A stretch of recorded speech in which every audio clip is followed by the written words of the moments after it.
Hello.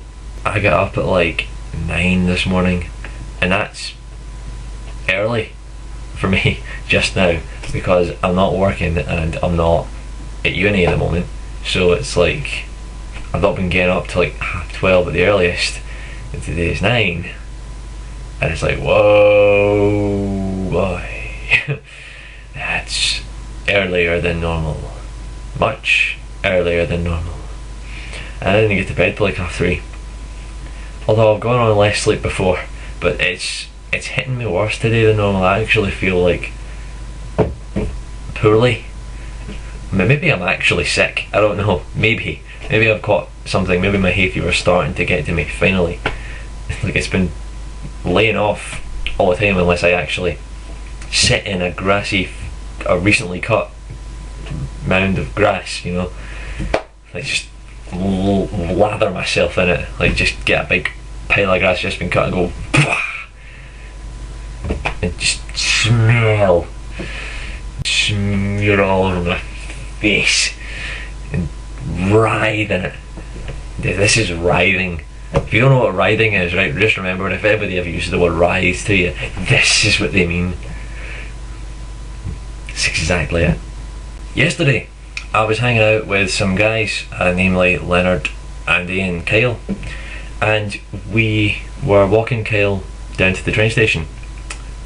So we got there and we're standing at the platform. We just missed the train that he was going to get by a minute, and by a minute I mean that all of our timepieces said that it was a certain time and the train station said it was a minute later, which is how we missed it, because the train was going by the train station time, obviously. So anyway, we missed that, but it wasn't a big deal because we were going to meet our mate Jay later anyway, and we had quite a bit of time to kill before that. So we were standing there, and a lot of trains passed by the other direction, which was fine because there are more trains going that way generally than are coming back through there. I think on the one that was the last one, I think before Kyle's train would come, a bunch of people got off, you know, as normal, and the last one to get off was this drunk guy. Now you just know when someone's telling you a story and suddenly they say, this drunk guy, you know it's going to be at least kind of interesting. So he walks up, he like looks at us and he doesn't say anything, and he walks upstairs a bit, and there are these bars that you can still see across to the other platform, which is where we were standing, as you walk up these stairs. And before he went past fully these bars, he looked out and he went, "Oh, yous are in a band." Not a question, mind you, right? An accusation. Yous are in a band, not are yous in a band. "Oh, yous are going to do well, right? Yous are going to do well. You'll not be as good as Oasis, right? But you'll make it." And I'm quite happy. I'm like, hey, I'm suddenly in a band, and you know, I'm quite happy to do well. And you know, who's going to do better than Oasis, really? I mean, that's just shooting too high. Let's be real here. So I'm in a band and I'm going to do well. That's quite dandy. And then he shouts, "What's the name of your band?" And I'm not planning to say anything, and I'm thinking, we're all just going to ignore him. He's a silly drunk guy. Most silly drunk guys, I find, you can ignore and they'll go away. If they go after you for ages, it's a bit of a problem. But I've never found a pursuing drunk guy. When I get accosted by drunk folk, I just kind of ignore them and then they walk away. That's fine. But no.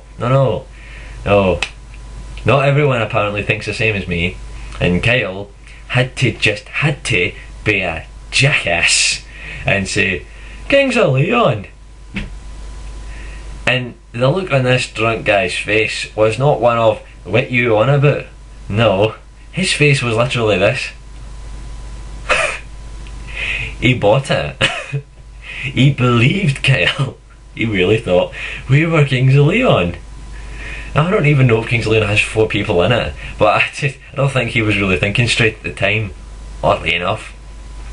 So then, after the shock passes a wee bit, he goes, "Hold on, yous wait there, I'm coming round." He's coming round. That's just great. Kyle, thanks. Thank you very much. He's coming round. And he comes down and he has his 2 tickets out, and he's like, oh, I'll be your attorney, guys, aye. And he's like, I'm thinking he's going to pass these tickets out as his like business cards, and I'm just going to accept it and not talk to him. But then he says, and he's got a pen, he gives you your autograph. And I'm quite happy to not have a pen at this point, but they're all fishing for pens. They all really want to give him their autograph. Am I the only one that was I crazy, or was I like the only one that wasn't crazy? I wanted rid of the guy, and they were all pure encouraging him. Oh, right. Anyway, next he's talking away, and he cottons on to the possibility that we might not be Kings of Leon.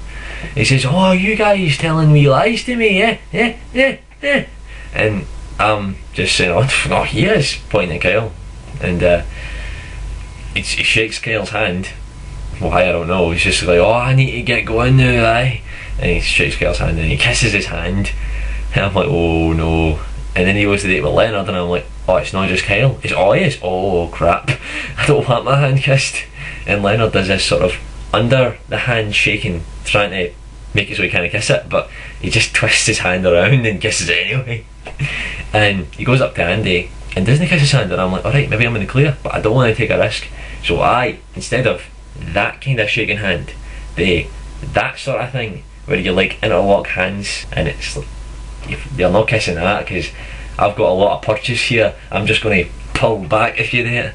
And he didn't even bother, which was cool. Very cool. I was very happy with that.